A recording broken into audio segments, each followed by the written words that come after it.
शुरू करें। लंबे अरसे बाद में आप सबके दर्शन हो रहे हैं, अच्छा लग रहा है आपसे बात करके। जैसा आप जानते कि प्रधानमंत्री जी ने कल राष्ट्र को संबोधन किया, बहुत निराश किया। बातें बहुत अच्छी कही उन्होंने, कुछ वादे भी किए हैं फ्यूचर के लिए कि फ्यूचर में क्या पॉलिसी रहेगी देश की, आतंकवाद को लेके भी, एटॉमिक एनर्जी को या एटॉमिक बम को लेके भी, सब बातें उन्होंने कही, अच्छी बात है। पर जो पूरा देश इंतज़ार कर रहा था कि जो अचानक सीज फायर हुआ, उसको देश पूरा समझ नहीं पा रहा है, कोई नहीं समझ पा रहे हैं। ऐसा कभी होता नहीं है कि वो भी गुप्त तरीके से सीक्रेट रख के कैसे हो सकता है। पब्लिक डोमेन में बात आती है कि हम चर्चा कर रहे हैं युद्ध कैसे रुके। हम भी नहीं चाहते युद्ध करना, क्योंकि सबसे अच्छा काम सेना ने ये किया, जिनको हम सब सलाम करते हैं। उन्होंने जो है पहले दिन ही जो अटैक किया, उसमें ना सिविलियन कोई जगह पर और ना कोई पाकिस्तान के सैनिक अड्डों पे भी नहीं किया, जबकि दुश्मन देश है वो अटैक कर सकते थे। सिर्फ और सिर्फ 9 जगह चुन करके उन्होंने अटैक किया जो आतंकवाद के अड्डे थे। तो पूरी दुनिया में इसकी तारीफ हुई और जो कुछ सेना कर रही थी सब अप्रिशिएट कर रहे थे। पहलगाम में जो घटना हुई, तो जो लोग 26 परिवारों के अलावा भी देश के हर परिवार के अंदर दुख का आभास हो रहा था और वो सोच नहीं पा रहे कि इसका क्या शब्द क्या काम लें संवेदना के लिए भी। ऐसे माहौल में देश चल रहा था, अटैक किया गया, बताया गया 100 लोग आतंकवादी मारे गए। सब कुछ ठीक चल रहा था, सब कुछ ठीक चल रहा था। और हमारा तो इतिहास रहा है, आज़ादी के बाद से ही हिंदुस्तान की फौजों ने कमाल ही किया है। गोवा से बात शुरू करें अपन, गोवा में तो 61 में शायद उसको हमने छुड़ा लिया पुर्तगालियों से।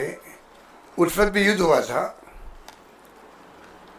बचपन मुझे याद है, जब मैं खुद स्कूल में पढ़ता था तब की बात है। 74 में सिक्किम को छुड़ा लिया। अमेरिका का दबाव हिंदुस्तान पे हर वक्त रहा है, चाहे गोवा हो चाहे वो सिक्किम हो। उसके बाद बांग्लादेश का तो 71 का आपको मालूम ही है। बांग्लादेश की घटना को भी हमने उसको, और जो पॉलिसी एनडीए गवर्नमेंट की दबा के रखने की इतिहास को, उसके कारण से नई पीढ़ी तो पता ही नहीं, वो समझ नहीं पाएगी कि हो क्या रहा देश के अंदर। वो उसको गर्व करने की स्थिति नहीं रहेगी उनकी। किस प्रकार 2 टुकड़े कर दिए पाकिस्तान के।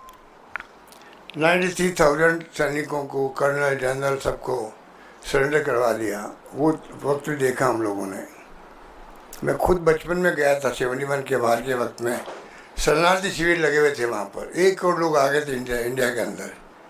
तो हम एनजीओ के माध्यम से गए वहाँ सेवा करने के लिए। तो मुझे याद है कि वो दृश्य क्या था वहाँ पर, और किस प्रकार वो बाद में इतनी बड़ी जीत के बाद में उस पर भी अमेरिका का सातवां बेड़ा आ गया था। निक्सन साहब ने भेज दिया, दबाव दिया इंदिरा गांधी पर, झुकी नहीं इंदिरा गांधी, परवाह नहीं करी सातवें बेड़े की। ये भी वक्त था हमारा जब ये सब कुछ हुआ। शिमला समझौता भी हो गया कि हम 2 राष्ट्र के बीच में बात करेंगे, तीसरा राष्ट्र पिक्चर में नहीं आएगा। अभी जो ट्रम्प साहब पिक्चर में आ रहे हैं, वो पता नहीं इनकी कंसर्न से आ रहे हैं सरकार की, या वो अपने हिसाब से आ रहे हैं। वो भी देश के सामने स्पष्ट करना चाहिए प्राइम मिनिस्टर को, एमईए को, कि भाई वो ट्रम्प साहब जो सब कुछ कह रहे हैं आज के टाइम में, उसके पीछे क्या राज है, क्या दबाव है, हम क्यों सुन रहे हैं, स्पष्टीकरण क्यों नहीं दे रहे हम लोग। इसलिए मैं आपको कह रहा था कि सेना के बलबूते पर जो आज तक इतिहास में ये घटनाएं बड़ी बड़ी हुई। अरुणाचल प्रदेश था चाइना का चाइना की परवाह नहीं करी, उसको भी हमने स्टेट का दर्जा दे दिया। 65 का वार था, हमने देखा हमारे खुद के शहर में 500 बम गिर गए थे। तो बचपन से देखता रहे 65 का वार सेना ने जम के लड़ा, लाल बहादुर शास्त्री थी उस वक्त में। फिर आपको मालूम है कि किस प्रकार उस पर कुछ लोगों ने विरोध किया उनका। इन्हीं लोगों ने जो आज सत्ता में बैठे हुए हैं। 71 का बार मैंने बता दिया आपको। कारगिल के युद्ध हुआ, वो तो वाजपेयी जी थे, तभी सेना ने कमाल किया। वो बोफोर्स तोप, राजीव गांधी जिंदाबाद के नारे लगाए थे हमारे सैनिक लोग जब तोप चलती थी। तो और उसी राजीव गांधी को बदनाम कर दिया उन्होंने। आप सबको मालूम है, मीडिया वालों को, कि इनके षड्यंत्र किस प्रकार कामयाब होते हैं। जैसा भी हो गया इनका, बाबा रामदेव और अन्ना हजारे जी के नाम से सरकार बदल जाती है, पब्लिक पर्सन बन जाता। तो ये सब कुछ हमने देखा है। जो मैं बात करना चाहता, जब सब कुछ हो रहा है तो ट्रम्प साहब ने कौन सी ठेकेदारी ले रखी है?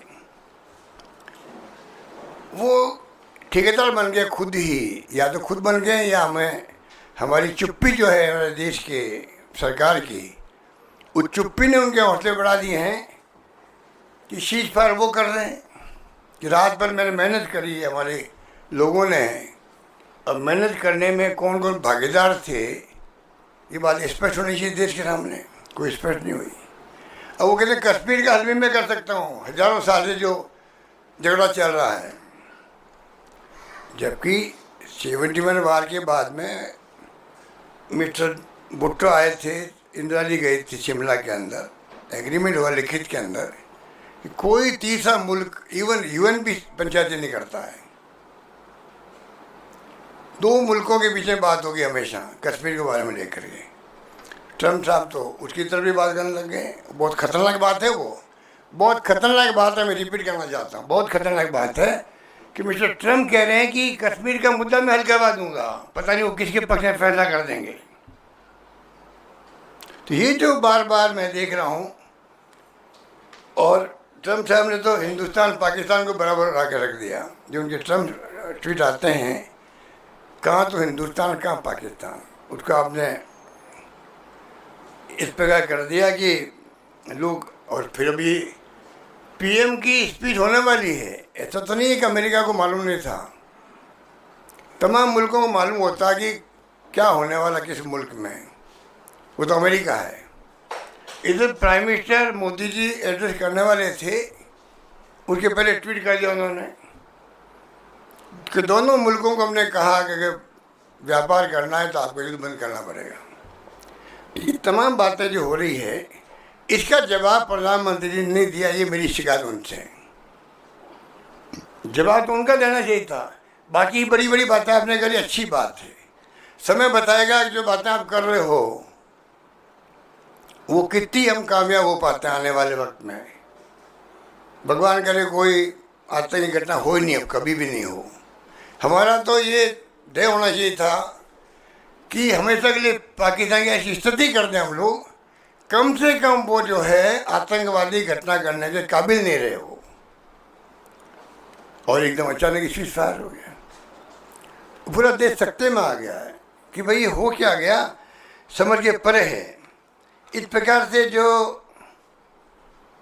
और इधर तो हो रहा सीज फायर है और 2 घंटे बाद में वापस अटैक हो रहे हमारे ऊपर। तो दुनिया क्या सोच रही होगी कि पाकिस्तान घबरा गया या कौन घबरा गया जिससे कि सीज फायर भी हो रहा है। सरकार कह रही है कि जो डायरेक्टर जनरल थे मिलिट्री ऑपरेशन के, उनका फ़ोन आया हमारे पास में पाकिस्तान के, हम युद्ध बंद करना चाहते हैं। इन तमाम बातों की सच्चाई जब तक सरकार नहीं बोलेगी, सूत्र के आधार पर आप लिखते रहेंगे मीडिया वाले। सूत्र के आधार पर लिखना और वक्तव्य देना सरकार का रात दिन का फर्क होता है, आप भी समझ सकते हैं। अभी तक स्पष्टीकरण कहीं से नहीं आ रहा है। तो ये मैं कह रहा था कि अभी भी आज 13 तारीख को मैं देखा कल का भी इंडिगो की फ़्लाइट, एयर इंडिया की फ़्लाइट सब कैंसिल कर दी गई। अमृतसर में, चंडीगढ़ में, राजस्थान के हिस्से में, लेह में, लद्दाख में, या आपका श्रीनगर में भी। तो ये अभी तक क्या हो रहा है पता नहीं। हालांकि मिलिट्री वाले कह रहे हैं कि ऐसी कोई बात नहीं है। तो ये देश जानना चाहता है कि मोदी जी, सरकार पे, आप पे कौन सा दबाव है जिस कारण से हम स्पष्टीकरण नहीं दे पा रहे हैं। बल्कि मेरे हिसाब से, जो मेरा अनुभव कहता है, पहला ट्वीट आया था जब आपका मिस्टर ट्रम्प का कि सीज फायर के लिए फैसला हमने कर लिया, तब उनको सरकार की तरफ जाना चाहिए था कि तीसरा पक्ष इसमें कोई पंचायत नहीं करेगा, ये हमारी पॉलिसी 71 की बनी हुई है, ये कहना चाहिए था। उसकी बजाय ट्रम्प साहब बार बार ट्वीट करते जा रहे हैं, कभी ट्रेड को लेकर के कह रहे हैं, कभी वो कश्मीर को लेकर कहने लग गए। तो ये जो हो रहा है ये बहुत आशंकाएं पैदा करता है और हम सब देशवासियों की चिंता का विषय होना चाहिए। क्योंकि अविलंब क्यों नहीं MEA ने बात करी, क्यों नहीं स्पष्टीकरण दिया, ये आज भी सवाल हमारे सामने खड़ा है। कल PM जब बोले थे तो हमें उम्मीद थी कि किसी न किसी रूप में प्राइम मिनिस्टर खुद जो है इन तमाम बातों को क्लैरिफाई करेंगे। वो कल चूक गए हैं डैमेज कंट्रोल करने में। डैमेज बहुत भारी हुआ है सरकार को भी, क्योंकि जिस प्रकार से कहा तो इंदिरा गांधी ने 2 टुकड़े ही कर दिए पाकिस्तान के, सरेंडर करवा दिए सेनाओं को। और यहाँ तो 3 दिन का मामला था, सेना अच्छा काम कर रही थी, घुस रहे थे उनके अंदर, और अचानक ही सीज फायर खबर आ गई।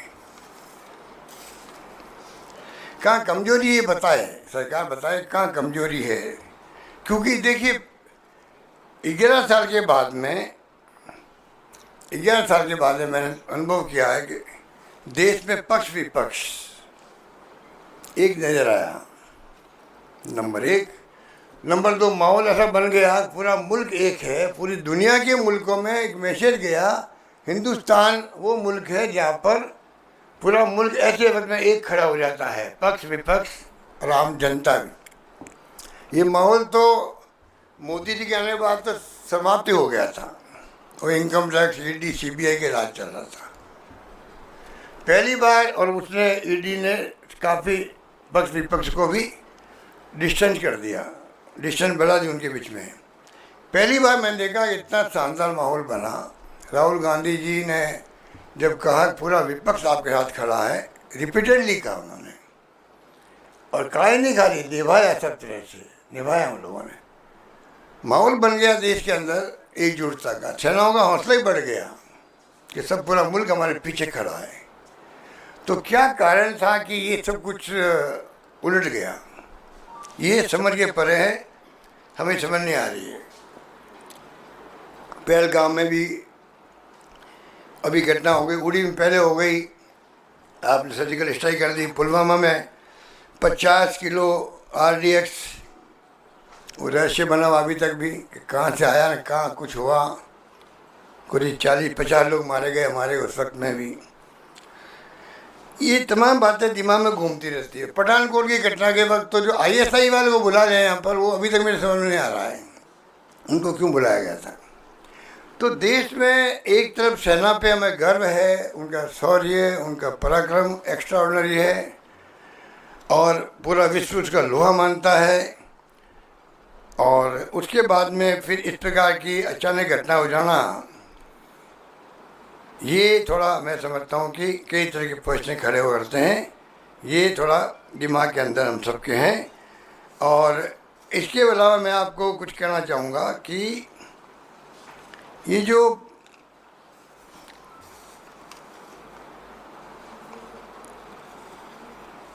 प्राइम मिनिस्टर ने कल जो एड्रेस किया उसमें वादे कई किए हैं। वो वादे आपने सुन लिए होंगे, इसलिए मैं पढ़ना नहीं चाहता कि बहुत ज़्यादा उसके अंदर बातें कही गई है, क्योंकि ऑपरेशन सिंदूर जो नाम रखा गया और उसी के अकॉर्डिंग टू एक्ट किया सेनाओं ने।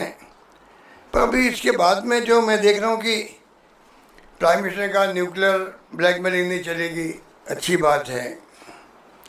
पीओके पे और आतंकवाद पे बात होगी, बहुत अच्छी बात है। जो बातें उन्होंने कल कही है कि हम उसके अलावा आतंकवादियों को, उनके पनाहगारों को कोई अंतर नहीं करेंगे, नज़र रहेगी हमारी, कार्रवाई जारी रहेगी। ये जो आपका वो कह रहे कि जो ऑपरेशन सिंदूर है ये अस्थायी रूप से स्थगित हुआ है। मैंने तो कभी सुना नहीं आज तक कि अस्थायी रूप से भी सीज फायर होते होंगे। सीज फायर का मतलब सीज फायर होता है, सोच समझ के होता है। इसका मतलब ये सीज फायर भी बिना सोच समझ के हुआ है।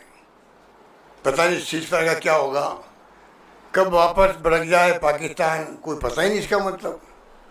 जब आप कह रहे हो कि अस्थायी है, तो अस्थायी है आपका सीज फायर, आतंक के विरुद्ध कार्रवाई जारी रहेगी। तो फिर आप बताइए ये ऑपरेशन तो स्थगित कैसे हुआ आपका? इसका मतलब तो या तो दबाव में जो अमेरिका में बैठ करके टेलीफोन पे बात की होगी प्राइम मिनिस्टर से पाकिस्तान और हिंदुस्तान के, या एमईए के विदेश मंत्री से की होगी, पता नहीं। इतना बातें क्लियर होनी चाहिए सामने। तो ये इस तरीका जो मैं समझता हूँ कि जो अपनाया गया है। और फिर मैं कहना चाहूँगा कि जब पूरी विपक्ष आपके साथ हैं, पूरा विपक्ष साथ में आज भी आगे भी रहेगा, तो क्यों नहीं आप खुद भाग लें मीटिंग के अंदर। ऑल पार्टी मीटिंग की बात तो की जा रही है, उनको भाग लेना चाहिए।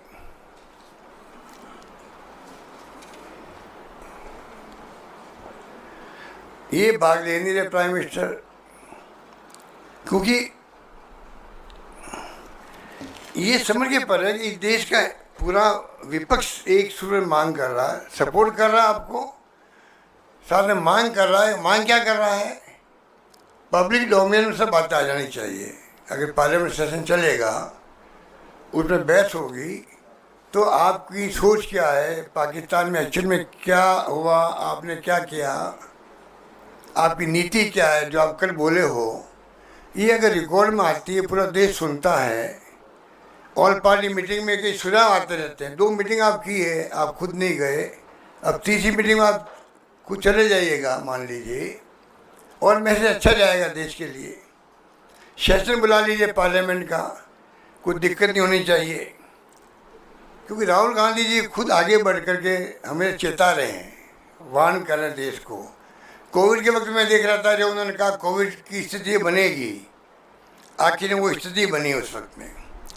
उन्होंने कहा चाइना पाकिस्तान के साथ में, जो आपकी चाइना के साथ दोस्ती की बात आप कर रहे हो, या जाके मुल्कों के अंदर गले मिल रहे हो कई मुल्कों के राष्ट्र अध्यक्षों से, ये तमाम बातें जो है, ये आने वाले वक्त में आपको एहसास होगा कि कितने बड़े धोखे हमारे साथ हो रहे हैं। अब बताइए, इतनी बड़ी घटना हो गई और कितने राष्ट्र हमारे साथ खड़े रहे, ये बताना चाहिए पार्लियामेंट के अंदर और ऑल पार्टी मीटिंग के अंदर।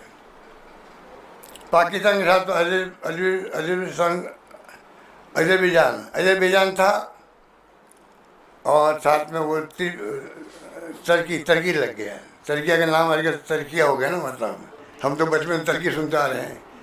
तो 2 मुल्क खुल के सामने आए। अमेरिका एक दिन कई बात कह रहा था, दूसरे दिन तो सीजफायर करवा लिया। बाकी मुल्क भी जो है ना, हमारे पड़ोसी और ना दुनिया के मुल्क, जिस प्रकार अन्याय हमारे साथ में हुआ था पहलगाम के अंदर, जिसके कारण ये घटनाएं हुई, खुल के आना चाहिए। मेरी दृष्टि में कोई मुल्क हमारे सामने आके खड़ा नहीं हुआ, उनका जवाब देना चाहिए प्राइम मिनिस्टर को। तो ये सरकार तो देखो, मॉरल अथॉरिटी और मॉरल करेज खो चुकी है। ये सरकार जिस प्रकार से इन्होंने सीजफायर किया है, ये मौका था पाकिस्तान के आतंकवाद को हमेशा के लिए नेस्तनाबूद करने का। ये 6 महीने बाद में आने लग जाएंगे वापस आतंकवादी। 35 साल से हम देख रहे हैं, 90 के बाद में लगातार देख रहे हैं, 35 साल हो गए, आतंकवाद रुकने का नाम नहीं ले रहा। कितने लोगों की हत्या हुई है, चाहे हमारे आर्मी के हो या पैरामिलिट्री फोर्सेज के हों, BSF के हों, सिविलियंस हो। तो कब तक भुगतेंगे? ये मौका था हमारे लिए, गोल्डन अपॉर्चुनिटी थी प्राइम मिनिस्टर खुद के लिए, देश के लिए, गवर्नमेंट के लिए, पूरे देश के लिए थी, उसको हमने खो दिया सीज फायर करके। अगर सीज फायर करना ही था तो बाकायदा पीएम लेवल पे बातचीत होती या एमईए के मंत्री हैं लेवल बात होती, कॉन्क्रीट बात होती कि कोई भी भविष्य में पाकिस्तान की सरकार, उनकी सेनाएं कोई भी अलाउ नहीं करेगी पाकिस्तान में टेररिस्ट के अड्डों को, अलाउ ही नहीं करेगी। तो उनके हाथ में है, मालूम होता है सरकारों को कहाँ कहाँ अड्डा लगा हुआ है टेररिस्ट का, उस पर बात होती। भविष्य में कोई अटैक नहीं होगा आतंकवादियों का आपके यहाँ पर। कुछ कॉन्क्रीट बातें होती जिसको लेके हमेशा वायलेंस होता है जम्मू कश्मीर के अंदर, वो उसके ऊपर कोई बात ही नहीं हुई और सीज फायर हो गया। धन्यवाद।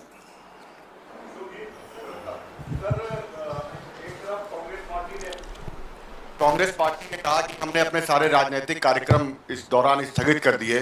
अब भारतीय जनता पार्टी की ओर से, जैसे कांग्रेस ने जय हिंद यात्रा निकाली थी सेना के सम्मान में, कल प्रधानमंत्री के जो राष्ट्र के नाम संबोधन हुआ, उसके बाद भारतीय जनता पार्टी पूरे देश में इसको सियासी तौर पर भुनाने के लिए सोशल मीडिया पर और जनता के बीच कैसे इसको ले जाना है, कैसे भारत की सरकार ने, प्रधानमंत्री मोदी ने पाकिस्तान को धूल चटाई, इसको लेकर एक बड़ा कैंपेन करने जा रही है। तो इसको कैसे देखते हैं आप लोग? पहले जो सर्जिकल स्ट्राइक हुई थी या बाद में फायरिंग हुई थी वहाँ जाकर के, उस वक्त माहौल देश का दूसरा था। इस बार जो ऑपरेशन सिंदूर हुआ है, पहलगाम की घटना हुई है, उसके बाद में एब्रप्टली अमेरिका ने पंचायती करके युद्ध को रुकवा दिया है या ऑपरेशन को रुकवा दिया है। इस पर जनता में बहुत भारी रिएक्शन है। उसे घबरा करके बीजेपी तिरंगा यात्रा निकाल रही है, जबकि कांग्रेस ने तिरंगा यात्रा तो शुरू कर दी पहले, मैंने ही भाग लिया दिल्ली के अंदर है पर। तो मुझे लगता है कि इस बार जो है ये घबरा करके मैदान में उतरे हैं, पर जनता अब समझ चुकी सच्चाई क्या है। ये बताओ सर पीएम मोदी सर इधर सर इधर सर अभी पीएम मोदी आदमपुर एयरबेस पहुंचे हैं और ये वही एयरबेस है जिसको उड़ाने का दावा जो है वो पाकिस्तान ने किया था। कैसे देखते हो? देखिए, अब आपको लगातार मैसेज की राजनीति चलेगी। ये मैसेज देने की बात है, क्योंकि जिस प्रकार मैं फिर कहना चाहूँगा, इस घटना को इस देश का कोई भी नागरिक हल्के में नहीं लेगा। जिस प्रकार से रात के अंधेरे में छिप करके चुपचाप एग्रीमेंट हो गया सीज फायर के लिए, ये मामूली बात है। और वो अमेरिका की धरती पर, अमेरिका का राष्ट्रपति पहले ट्वीट कर रहा है, जबकि हिंदुस्तान को आगे आगे पहल करनी चाहिए थी। बात कोई हुई है तो बात होने के पहले ही देशवासियों को मालूम होना चाहिए था। चर्चा चल रही, बात हो रही, हो सकता है कि सीज फायर हो जाए। कायदा ही होता है, जब कोई फैसला होता है दो राष्ट्र के बीच में, तो पहले पब्लिक के अंदर बात जाती है कि बातचीत शुरू कल हो रही है। हो सकता है कि फैसला सीज फायर का भी हो सकता है। जोधपुर के अंदर तो सुबह 10 बजे दुकानें बंद होने लग गई, ऐसा माहौल बन गया। और शाम को 4-5 बजे ट्वीट आ गया मोदी को, ट्रम्प साहब का गिरा वो तो सीज फायर हो गया। लोग सब हंसने लग गए, कोई दिन भर क्यों ये मेहनत कर रहे हैं हमसे। तो ये घटनाएं कई जगह हो रही है, अमृतसर में भी हो रही है, चंडीगढ़ में भी हो रही है, बाड़मेर में भी हो रही है, जैसलमेर में भी हो रही है। तो ये मैं इसलिए कह रहा हूँ आपको कि ये दिन समझ जाएंगे लोग। सर प्रधानमंत्री ने कहा कि भारत सरकार, कितनी जोरदार आवाज है आपकी सर एकदम से माइक का ना वो ऊपर हो गया। काफी दिन बाद मेरे मुझसे मिली हो जी, तो इसलिए आप गुस्सा निकाल रही हो। नहीं सर, मैं गुस्सा क्यों निकालूंगी सर। माइक का लेवल थोड़ा ऊंचा हो गया अचानक से सर, एकदम से लेवल ऊंचा हो गया। आपसे कैसे गुस्सा हो सकता है सर कोई। सर मैं ये बोल रही थी, प्रधानमंत्री ने कहा कि राजनीतिक, सैनिक और मनोवैज्ञानिक, 3 जो ऑब्जेक्टिव अचीव करने थे ऑपरेशन सिंदूर से वो सरकार ने किए। पाकिस्तान के में घुसकर टेरर बेस को खत्म किया, इंडस वाटर ट्रीटी जो है वो अबेंस में डाली, और उनको सरकार को लगता है कि अचीव जो करना चाहती थी वो कर लिया ऑपरेशन सिंदूर से। क्या प्रिंसिपल ऑपोजिशन पार्टी कांग्रेस को लगता है कि ऑपरेशन सिंदूर से और भी कुछ बहुत ज़्यादा अचीव किया जाना चाहिए था, और एक एडवांटेजियस पॉइंट से पीछे हट करके सरकार जो है आई, जिस तरह से आप कह रहे हैं कि सीज फायर से सबको अचंभा हुआ या आश्चर्य हुआ? नहीं, देखिए, अगर सेना का मैं समझता हूँ कि जो पब्लिक ओपिनियन थी देश के अंदर, सेना की कार्रवाइयाँ उसके अकॉर्डिंग चल रही थी। देश में जो माहौल बन गया था, जिस प्रकार की निर्मम हत्या की गई पत्नी और बच्चों के सामने एक ऐसा माहौल बन गया था, उसके हिसाब से तमाम वो एक्शन करने थे उनको। शायद वो तो आर्मी वाले जानते हैं, एयरफोर्स और नेवी वाले जानते हैं, पर उनके दिमाग में बात रही होगी। उनको विश्वास में लेके या देश को विश्वास में लेके अगर कोई फैसला होता तो मानते हैं भाई कोई कॉन्क्रीट आगे के लिए वादे हुए हैं, लिखित में वादे हुए हैं, और देश में हमेशा के लिए शांति कायम हो जाएगी। वो स्थिति नहीं बन पाई है। और मेरा मानना है टेरर और टॉक, टेरर और ट्रेड, खून और पानी, ये तो इसमें तो मास्टरी है मोदी जी की। देखिए बोलने के अंदर कि वो ऐसे शब्द करते हैं जो मतलब मैसेज देने का प्रयास करते हैं। वो अपनी जगह हो सकते हैं, पर वास्तव में जो 5 से पहले फैसले किए, पानी का किया है, एम्बेसीज का किया है, जो भी किए हैं, अब ये जो आपका सीज फायर का जो एग्रीमेंट होगा या बातचीत होगी, जो शायद कल भी हुई है, अब भी होगी, अब देखना हमें ये है कि आगे आने वाले वक्त में क्या क्या फैसले वापस लेते हैं या नहीं लेते हैं, और क्या स्थिति बनती है। क्योंकि उन्होंने कई वादे किए हैं कि कोई अटैक होगा, आतंकवाद, तो हम उसको उसी रूप में लेंगे, अटैक के रूप में लेंगे। तो बातें तो बहुत कही उन्होंने, पर स्थिति ऐसी बन गई कि जिस प्रकार आपने ये सीज फायर किया है और पंचायती अमेरिका ने करी, आप बिलीव नहीं करेंगे, आम पब्लिक भी जो मतलब कम पढ़ी लिखी हो सकती है, पर मिस्टर ट्रम्प का जो मैसेज आया है ना, उसको किसी ने लाइक नहीं किया है, ये मैं कह सकता हूँ। गहलोत साहब, मेरा सवाल आपसे ये है कि आप कह रहे हैं कि आप ये कह रहे हैं कि बहुत कुछ किया जाना चाहिए था, बहुत कुछ कर सकते थे, लेकिन सरकार नहीं कर पाई। क्या आपको लगता है कि पाक अधिकृत कश्मीर? मैंने ये तो नहीं कहा जो आप बोल रहे हो। मैंने कब कहा? आप आपकी दुनिया में चले थे। नहीं, आपने ये नहीं कहा कि बहुत कुछ कर सकते थे। आप सोच के आए घर से, वो पूछ लिया मुझे आपने। तो मोदी जी बहुत कुछ कर सकते थे, आपको लगता है? मैंने कहा सेना ने वही किया जो जनता का मानस था, उस ढंग से काम। मेरा सवाल सुन लीजिए। मेरा सवाल ये है कि क्या मौका था कि पाक अधिकृत पर कब्जा कर लिया जाता? एक मौके को चूक गए प्रधानमंत्री मोदी जी। अगर आपकी सरकार आएगी, मान लीजिए कभी भविष्य में आती है, तो क्या आप लोग पीओके पे कब्जा करेंगे? देखिए, ये मामला कोई आजकल चल नहीं रहा है। ये ऐसे मामले होते हैं जो AICC के प्लेटफॉर्म पे बैठ के तय नहीं होते हैं, और मैं कौन होता हूँ यहाँ बैठ कर फैसला करने वाला। ये मामले जो है सरकार के होते हैं। क्या स्थिति कब बनती है कोई नहीं कह सकता है, इसलिए इस पर मैं कोई कमेंट नहीं कर सकता कि ये क्या कर देते। अब मोदी जी की दिमाग, खुद के दिमाग में, उनके रक्षा मंत्री के दिमाग में, उनके विदेश मंत्री के दिमाग में, उनके गृह मंत्री के दिमाग में, और सेना के बातचीत हुई होगी, कई बार हुई होगी बातचीत। अब वो तमाम बातें आपको हमको नहीं मालूम है, तो हम कैसे कह सकते हैं कि उनके दिमाग में क्या होगा पीओके के बारे में। सर, आपने मेरा सवाल ये है कि 1971 से तुलना की जा रही है इस युद्ध को, तो कहा जा रहा है कि 1971 में आपने 2 टुकड़े कर दिए, लेकिन आज की तारीख में शायद ये युद्ध इसलिए नहीं हो सकता है कि न्यूक्लियर कंट्री हैं दोनों। इस बात का तर्क दिया जा रहा है बीजेपी की तरफ से। हालांकि प्रधानमंत्री ने कहा कि इसकी धमकी नहीं चलेगी न्यूक्लियर दोनों कंट्री होने का। आपको लगता है कि न्यूक्लियर कंट्री दोनों है, इस वजह से वार लंबा नहीं चल सकता, नहीं खींचा जा सकता है आज की तारीख में?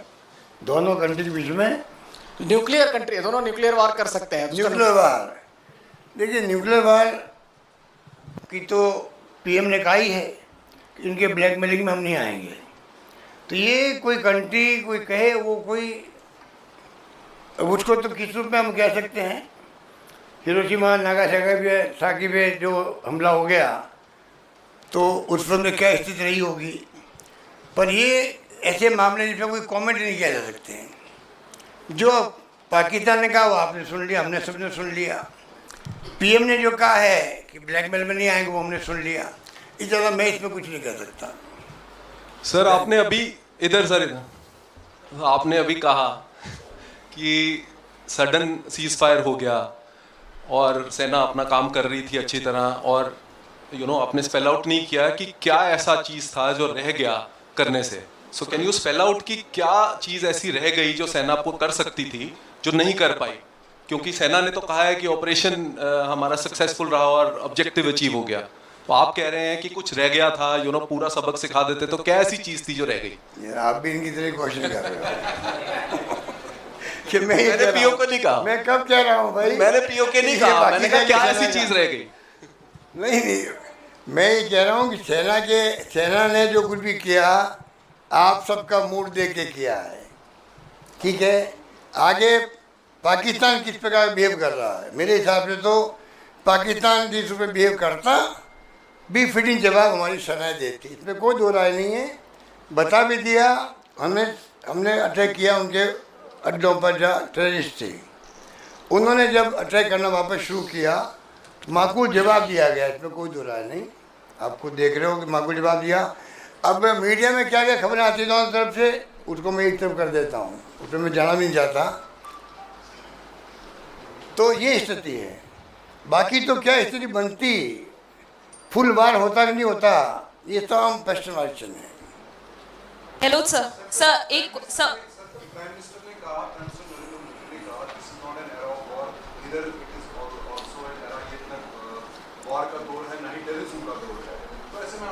क्या वहाँ पे बोले क्या?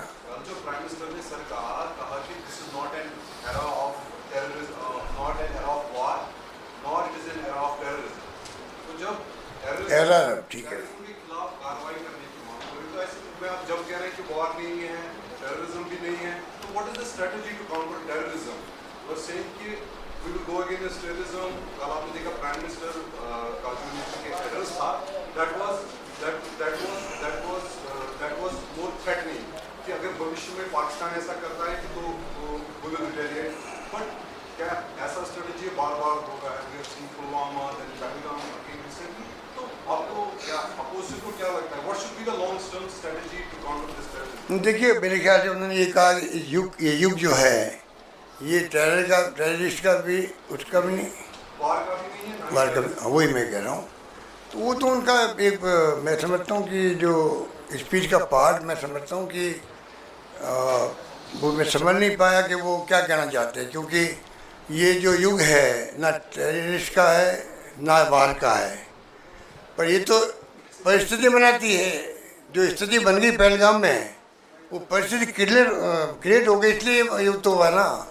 पीएम को ही जाके पूछना उस बात को। Thank you. सर